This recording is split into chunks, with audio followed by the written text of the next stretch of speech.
boys and girls. My name is Miss Melanie, and I work at Puget Sound Fire. And welcome to our firehouse. We miss you and can hardly wait till this virus is over so that you can come visit us and we can come visit you. Well, today is a special day I wanted to share with you. Today is Emery's birthday. Emery is a blue penguin. Have you ever seen a blue penguin? What color are penguins for real? I think penguins are black and they're white and they have a little bit of yellow. But today it's Emery's birthday and we're going to read a story about Emery's birthday. So boys and girls, I want you to screw on those listening ears and zip our mouths closed, and I will read you about Emery's birthday. Miss Melanie has to wear glasses, so I'm going to put on my glasses, and I know some boys and girls have to wear glasses too. So give me a second here and we'll read Emery's birthday. Today is Emery's birthday and his party is at the park. There are swings and slides and monkey bars, a jungle gym, and a tetherball, and even a lake to swim in when it's warm.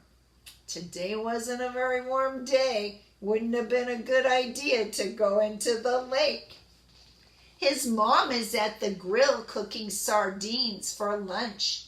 His dad made a fish-shaped cake, and his sister made lemon punch. A piñata is hanging from the treetop. It is stuffed with lollipops and candy. Yum! Now it's time to play the games. Lucas the frog wins the silly sack race. Ben the kangaroo is the fastest at the maze, and Manny the mouse takes first place in the beanbag toss. Josie the bear is the strongest at tug-of-war.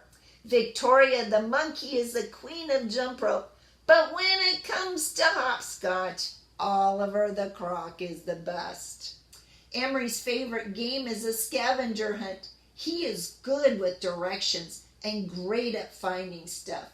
I don't like that game, cries Manny the mouse. I always get lost. Don't worry, says Emery. Stay by my side, and I will be your guide.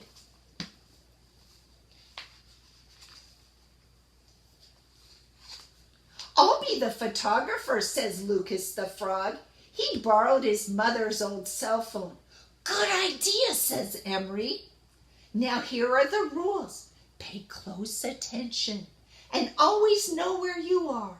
Never go off the trail, no matter what. The treasure bags are handed out with a list of items to be found. A pinch of sand, twigs, pebbles, leaves, pine cones, flowers. To the lake, says Emery. Follow me.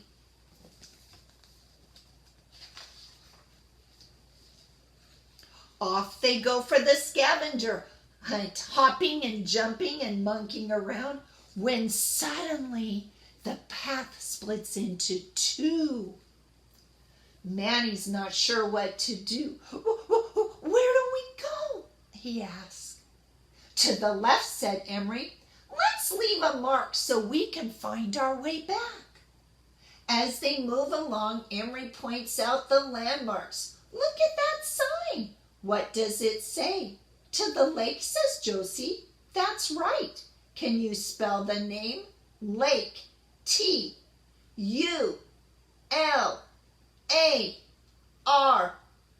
says Oliver. Good job. And what about the post? What does that mean? It means that we are at mile number 3, says Lucas. Perfect. Remember the sign. We need to know our exact location in case of an emergency and describe it without hesitation. Boys and girls, screw in those good eyebrows because I want you to see something here. I want you to see the little shape that they made out of rocks. What shape is that?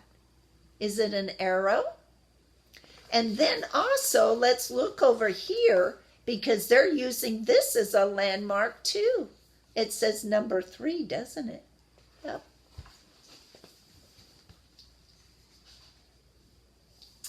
They soon find pebbles and pine cones and twigs.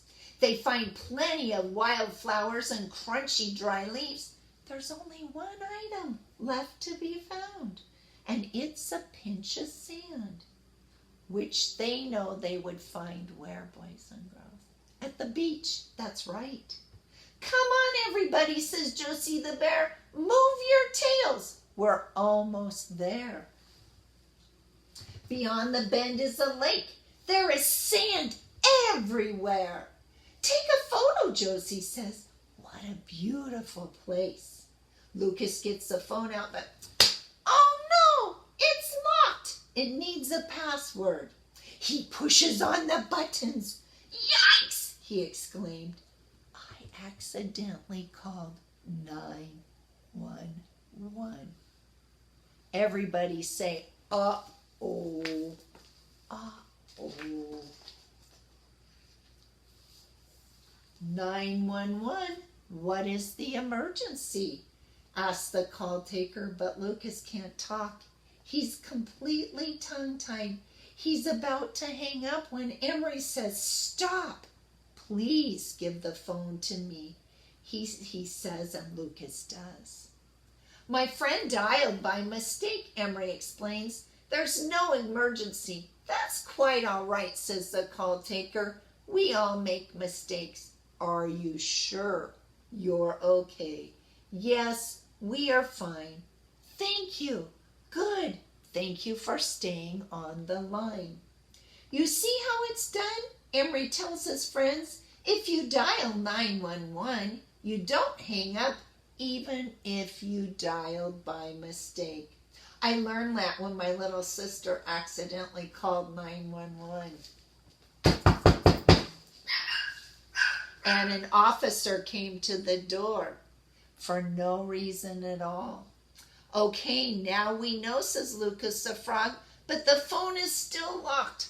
Forget about the picture, says Emery, laughing. Let's go find our sand and finish our hunt.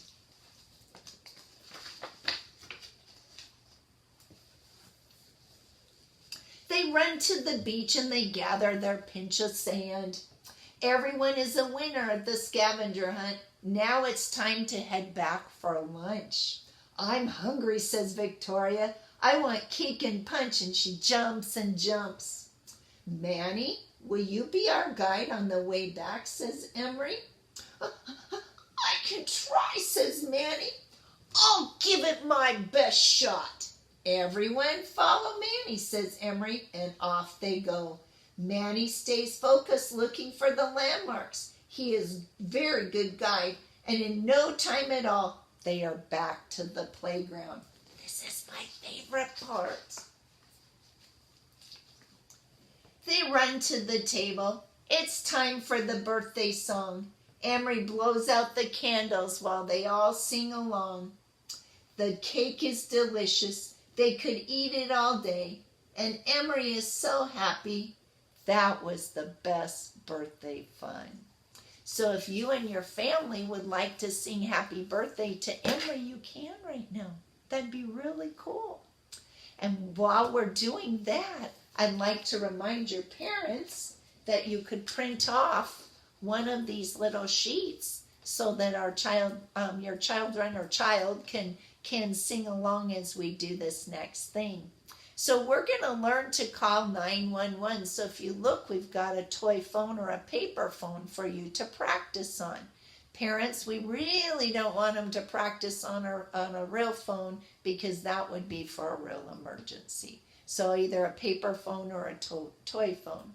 So if we get that, we're going to sing along. So boys and girls, first we got to make sure we know our numbers. So everybody put your pointer finger up And what we're going to do is we're going to point to the number 9. Everybody point to the number 9.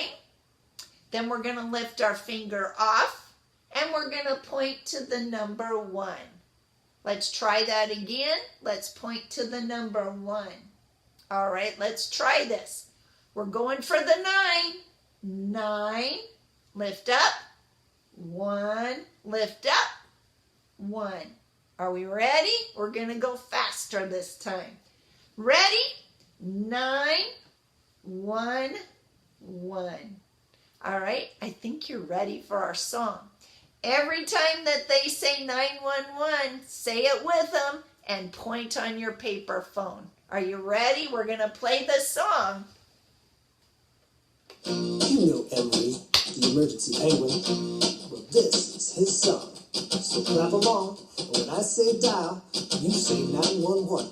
Let's try it. Dial. 911. Wait. Okay, let's go.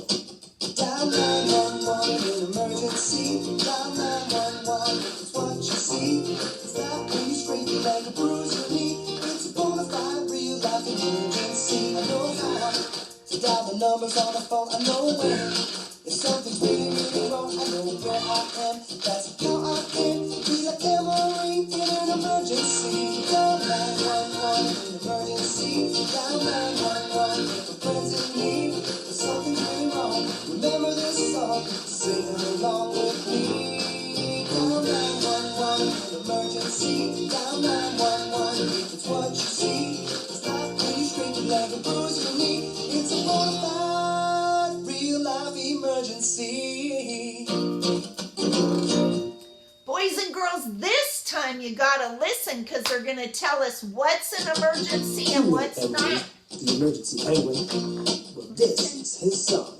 So clap along, and when I say dial, you say 911. Let's try it. Dial. 911. Wait. Okay, let's go. Dial 911 in an emergency. Dial 911 if it's what you see. It's not when you scrape your leg or bruise your knee. It's a bona fide real life emergency. You go to the park with your friends to play, swinging on the swings, enjoying the day. Johnny falls down and hurts his leg. Oh no, he gets up and says, I'm okay. I'm okay. Not emergency. Walking home from school the very next day, Jill's riding her bike and she starts to sway, falls on the ground. She's not okay. Time to call for help. Beat Emery way. Down 911 in an emergency. Down 911 for friends in need. If something's really wrong, remember this song. Sing along with me. I know how to dial the numbers on the phone. I know when. If something's really, really wrong, I know where I am. That's how I can be like Emery in an emergency. Lucy was hanging on a jungle gym. She lost her footing and she fell on Tim. Tim bumped his head on Quinn and Lynn, but they shook it right off and got up again.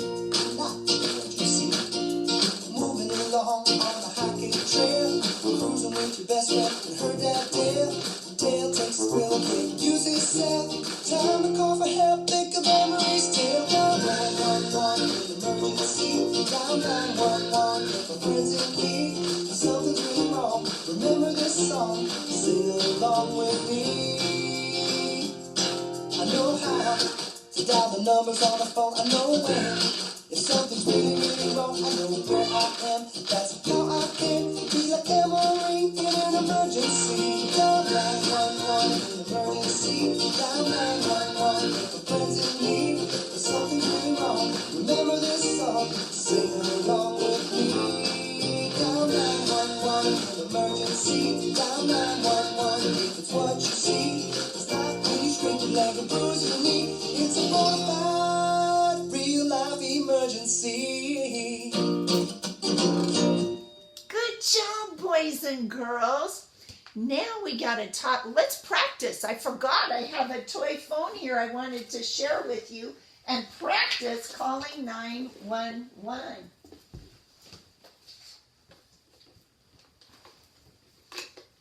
So this is a toy phone And what we can have you do is practice. So if we dial 911,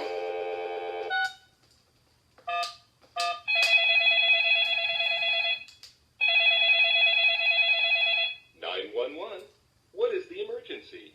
and then I would tell him my name and my phone number and my address. So boys and girls, that's something that you can work on during this virus time, is learning your phone number and address. And remember to say both your first and your last name. All right? So good job. So the difference here, what we're using, is we can practice all we want on our paper phone.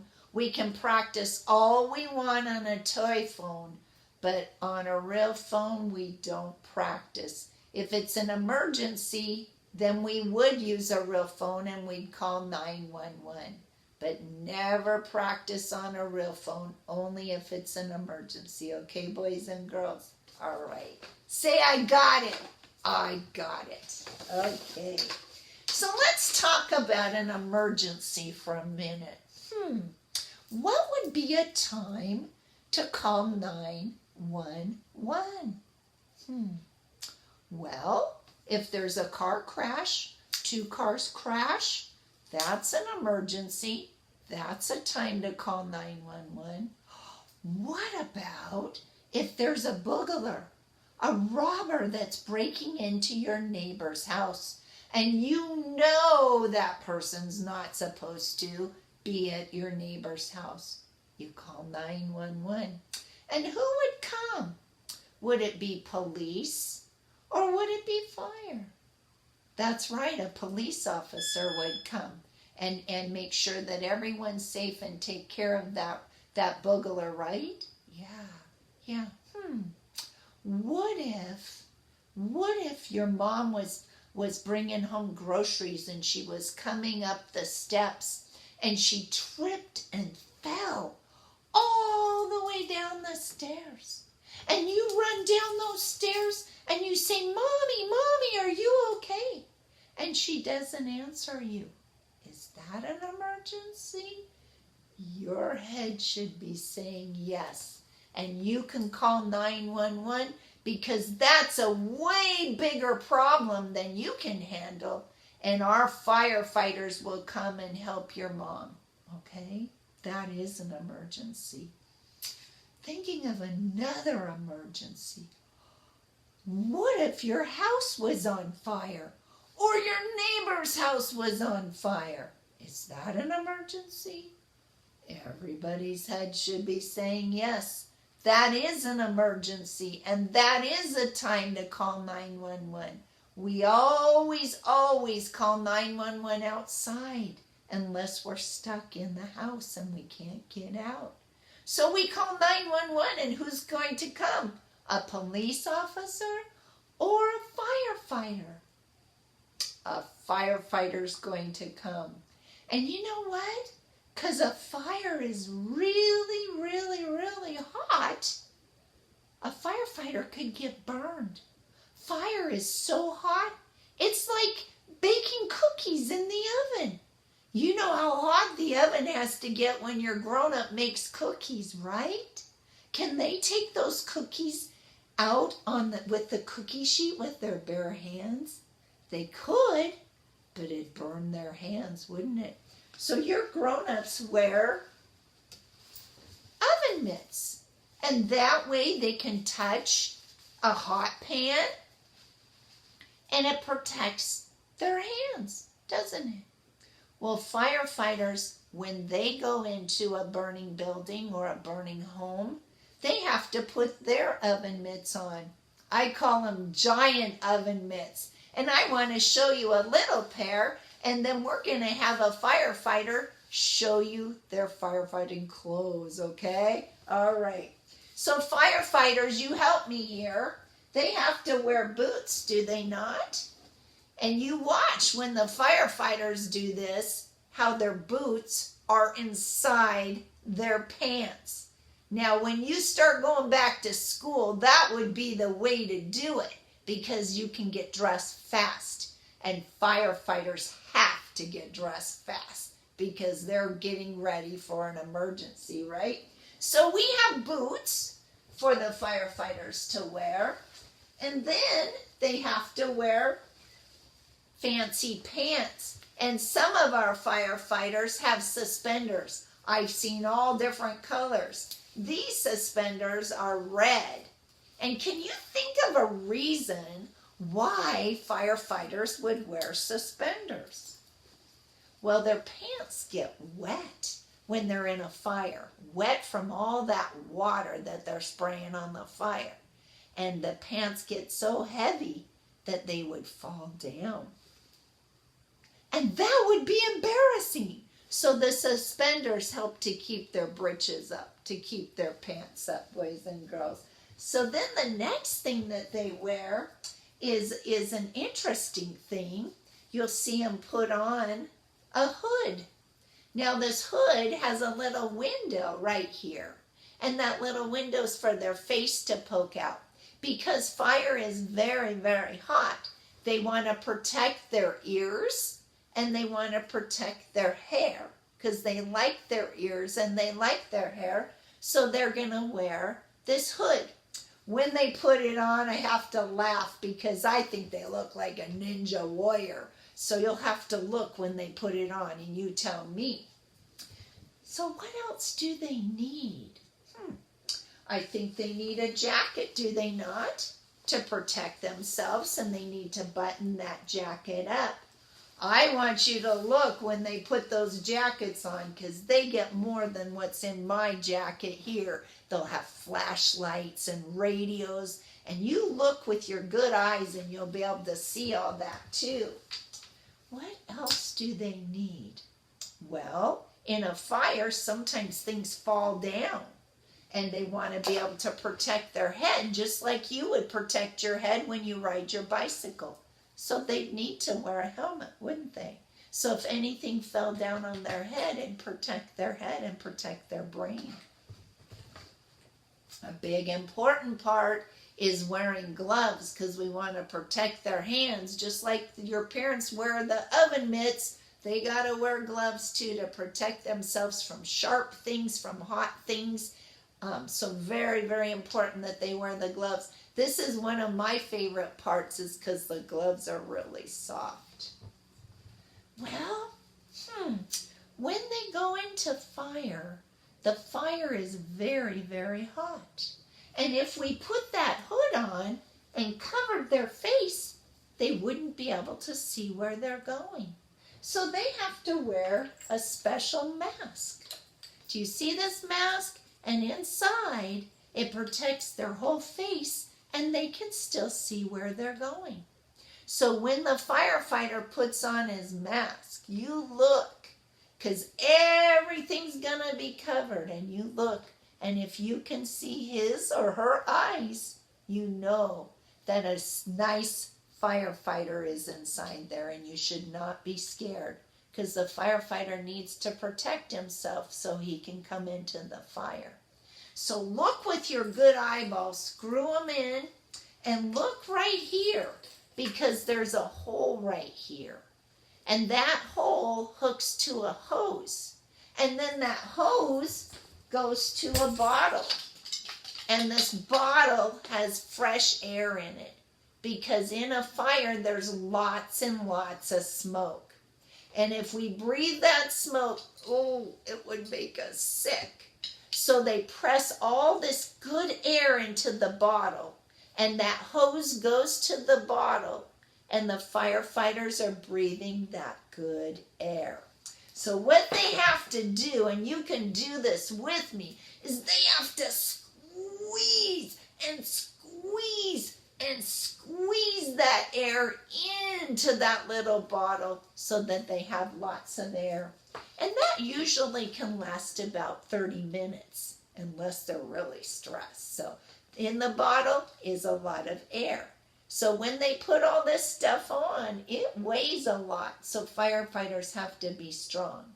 But when they put on all that firefighting clothes, you look and you see if you can see their eyes, and you know a friendly firefighter is there. Their number one job is people. People are number one. And then your stuff is number two. So they're coming in. If you're trapped in a fire, you cannot hide. Don't hide under the bed. Don't hide in the toy box. Don't hide in the closet. You let those firefighters know that you're there. And you've got to yell super loud, stomp your feet, do what you need to do, because I have to tell you, firefighters are a little bit noisy and they need to be able to hear you. But remember, never be afraid of a firefighter, because his job is to come and get you, bring you to your family, and keep you safe. All right? Hi, I'm Marika. Hi, my name's Chase. We're going to show you how to put on fire here today. So Chase is going to demonstrate.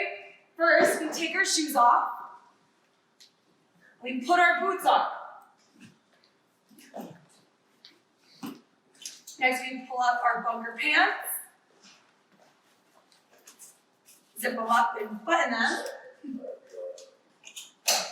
And then pull up our suspenders.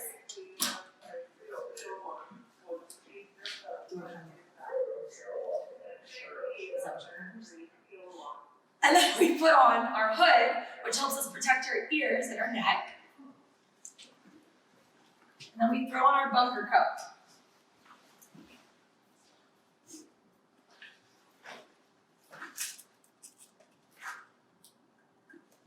We zip it up.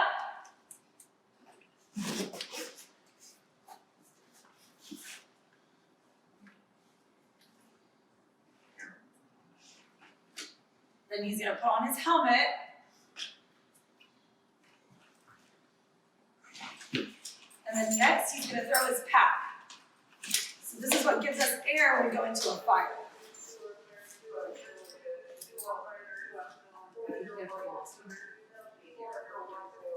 Last but not least, Chase is going to put his mask on, and he's going to plug in and show you how we breathe. Tighten a couple extra straps. Turning on his air, which is where you hear that ding.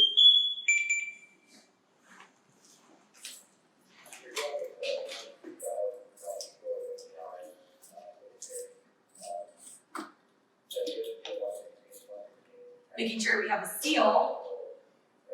And he covers it back up with his hood to make sure we don't have any skin showing here.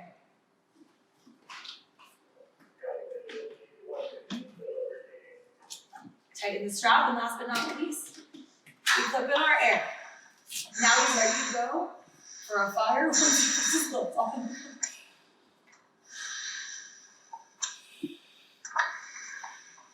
Woo! It was big.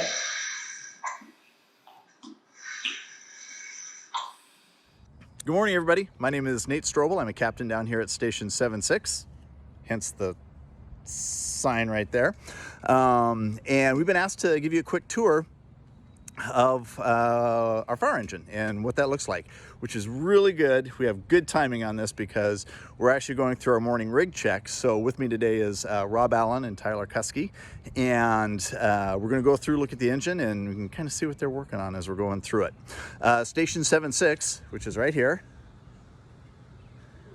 is home to engine 376, hazmat 376, and medic 7.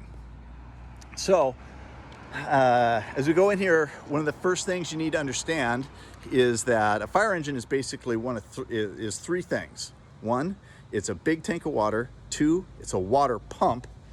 And three, it's a huge toolbox. It's got all sorts of cool tools in it. And we spend a lot of our time learning different skills and techniques to be able to use everything in this toolbox to help people with whatever their problems are, whether they be medical or fires or car wrecks or whatever.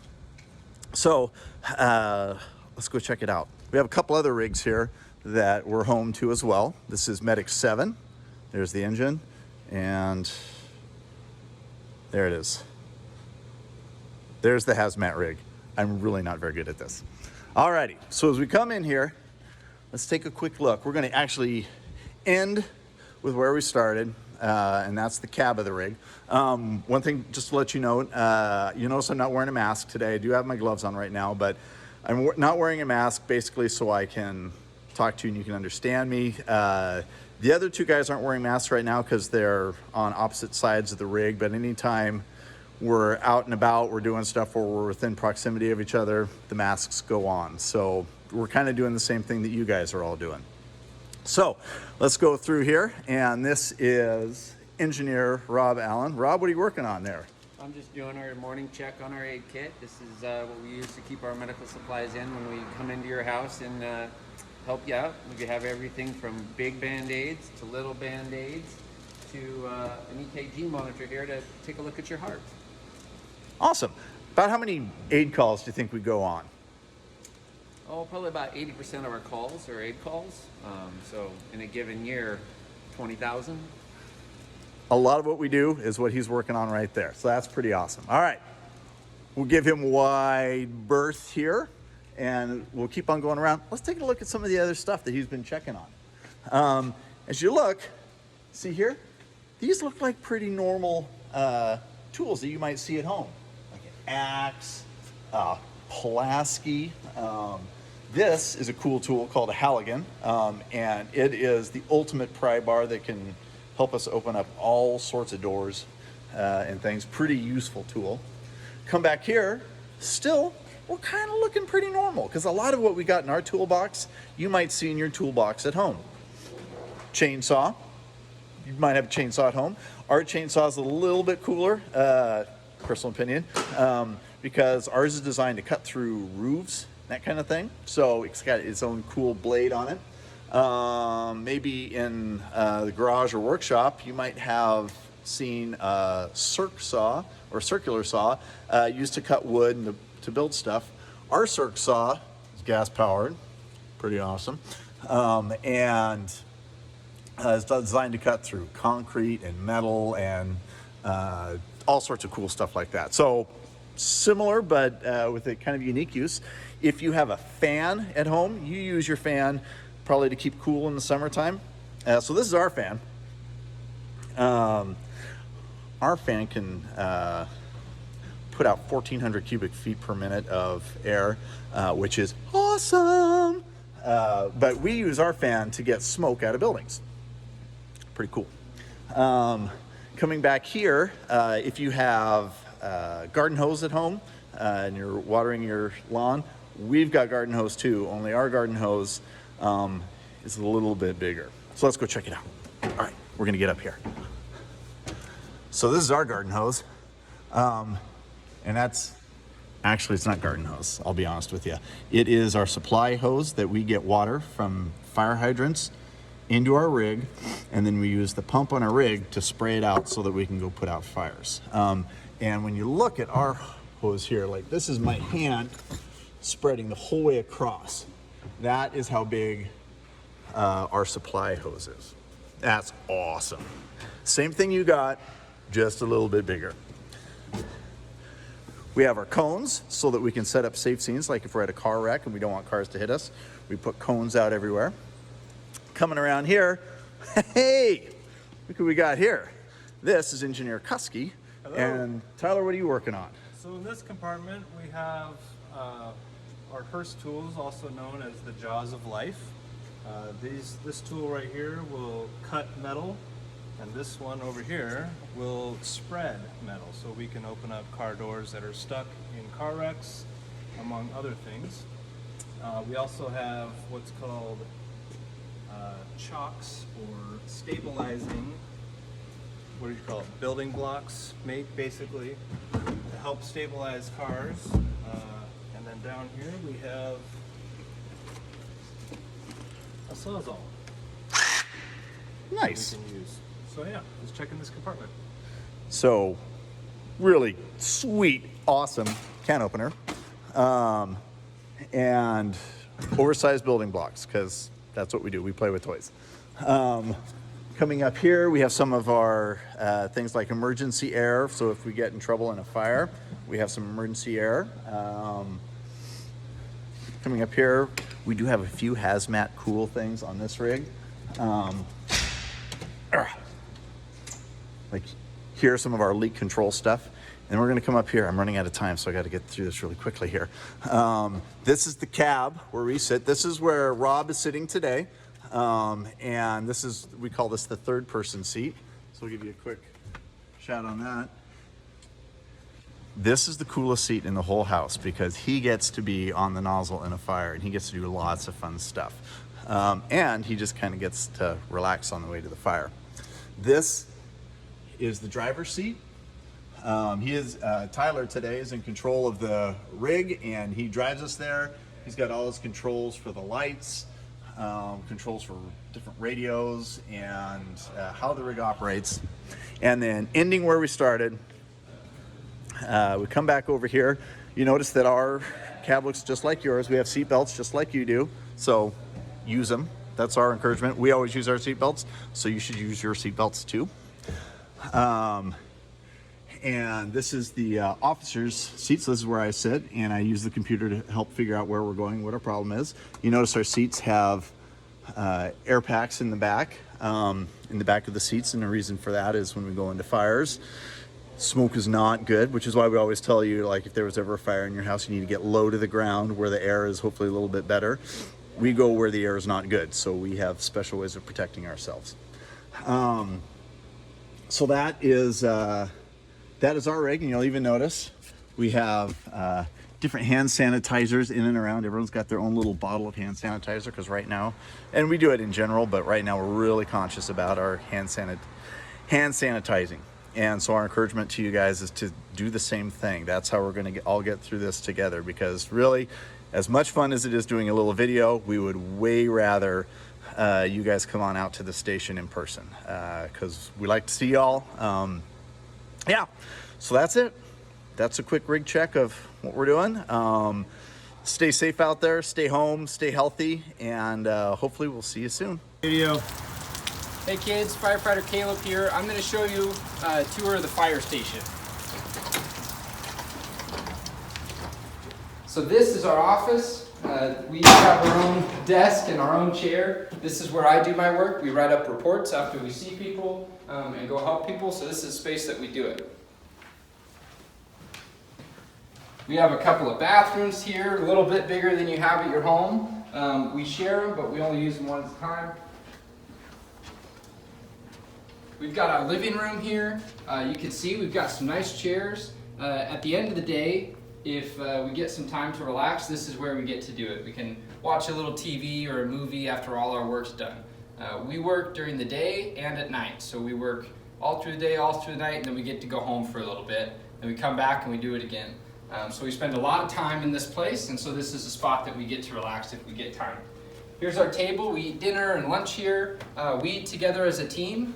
That's usually 3 of us at this station.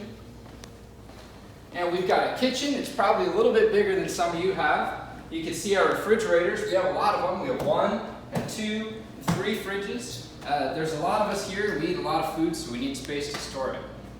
We've also got 2 stoves and ovens and a lot of space to make really good food. We use the space quite a lot.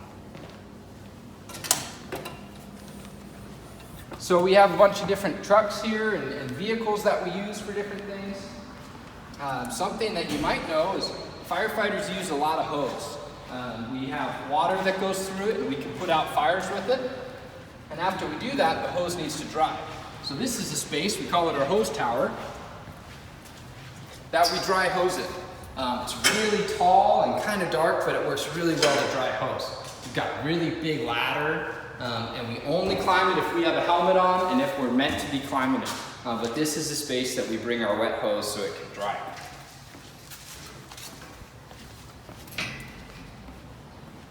We have the fire truck. You can see it's really big, it's red. When we go to a call, we put the lights on and sirens, and it's really loud, and that's so you can hear us and see us coming down the road. You can get out of the way, and we can go help whoever needs helping at the time. I'll show you the front of it so you can see what it looks like.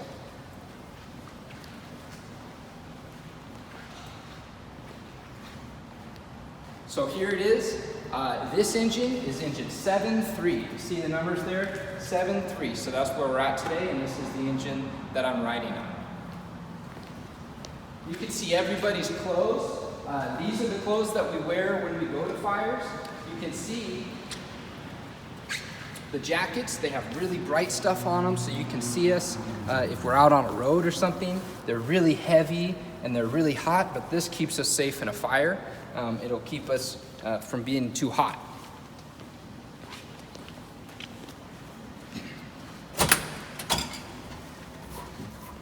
So we work a long time through the day, so if we have time to do it, we get to work out here so we can stay healthy. So this is a place that we come and we work out. Some of your parents might have a space like this at home. We get to use this so we can stay fit, and it's a really cool place to use.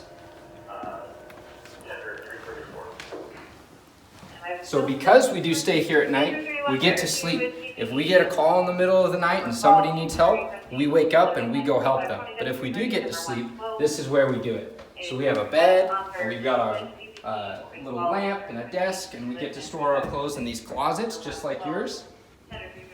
And so that's it for the station tour. Thanks for joining me. We'll talk to you later. Bye.